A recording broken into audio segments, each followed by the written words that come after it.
ഇന്നത്തെ നമ്മുടെ ബ്രേക്ക്ഫാസ്റ്റ് ഇഡലി, സാമ്പാർ, വട, ചമ്മന്തി.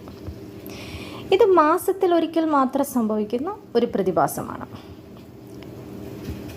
രുചിയുള്ള നാടൻ വെജിറ്റേറിയൻ കേരള ബ്രേക്ക്ഫാസ്റ്റ്. അപ്പോൾ നാളെ നമ്മൾ ദോശയും ചട്നിയും, അതിനുശേഷം നാളെ കഴിഞ്ഞ് മസാല ദോശയും ചട്നിയും വടയും. അതാണ് നമ്മുടെ മെനു. ഇന്നത്തെ വട നല്ല മുരിമുരാന്ന് മുരിഞ്ഞു വന്നിട്ടുണ്ട്. ഇതിൻ്റെ കൂടെ കട്ടൻ കാപ്പി. നെസ്കഫെ ആണ് നമുക്ക് പ്രിയപ്പെട്ടത്. പക്ഷെ രാവിലെ ഓൾറെഡി 1 കപ്പ് നെസ്കഫെ കുടിച്ചു. ഇനിയിപ്പോൾ വീണ്ടും പാല് നമ്മൾ കുടിക്കുന്നത് ശരിയല്ലാത്തതുകൊണ്ട് കട്ടൻ കാപ്പിയിൽ